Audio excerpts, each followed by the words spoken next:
अब गुरुग्राम के गांव कोटा खंडेलवाल में हुई एक शादी उस समय चर्चा में आ गई जब करोड़ों रुपए के दहेज को दूल्हे पक्ष ने वापस लौटा दिया। दूल्हे के परिवार ने महज 101 रुपए में शादी करके न केवल गुर्जर समाज बल्कि दिल्ली एनसीआर समेत कई राज्यों में एक मिसाल भी कायम की। गुर्जर समाज में हुई ये शादी अब चारों ओर चर्चा का विषय बनी हुई है। दूल्हे के पिता की माने तो दहेज प्रथा सर्व समाज के लिए कलंक है। दहेज लेने और देने की इस प्रथा को बदलने के लिए हम सभी को आना होगा और अपने आप से ही इसकी शुरुआत करनी होगी।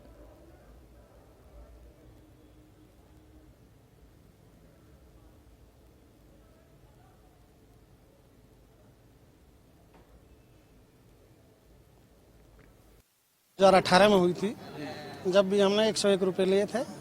दूसरे बड़े बेटे की 2020 में जब भी 101 रुपये लिए थे, लगन, सगाई और भात। और ये तीसरे बेटे की शादी है, इसमें भी हमने लगन, भात, सगाई सब 101 रुपये।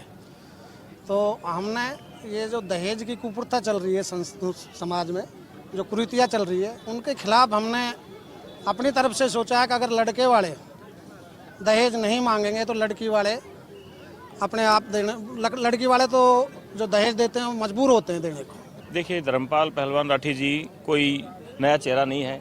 गुड़गांव एनसीआर में इनकी एक अपनी पहचान है, इनकी एक अपनी सोच है और धर्मपाल जी किसी परिचय के मोहताज नहीं है। धर्मपाल जी ने अपने जीवन की शुरुआत कहीं ना कहीं पहलवानी के अखाड़े से की थी। इसके बाद इन्होंने राजनीति में भी जोर आजमाइश की, सामाजिक क्षेत्र में भी बहुत भाग लिया, लेकिन आज इन्होंने एक बहुत ही अनोखी और एक अनूठी परंपरा की शुरुआत की है। कहीं ना कहीं धर्मपाल जी ने आज एक समाज को एक बहुत बड़ा संदेश दिया है कि आज कहीं ना कहीं लोग बेटियों को बोझ मानते हैं, करोड़ों रुपए दहेज में लेते हैं। ये जो बदलाव होता है ना, वो स्वयं से होता है।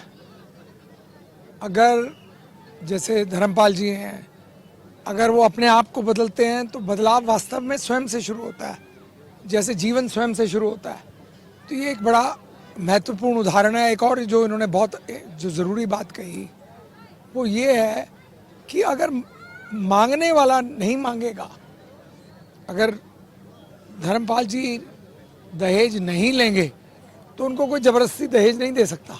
एक सामाजिक आदमी है, राजनीतिक आदमी है, धार्मिक भी आदमी है। सुबह सुबह उठती मंदिर पे जा सबसे पहले, और हमें पता हो हम पूरे देश में घूमे समाज। अब वैसे हमारी समाज भी अब सुधर गई। यहाँ जो एनसीआर है ना, जहाँ जमीन बिक्री है, इनमें थोड़ा सा जोर है।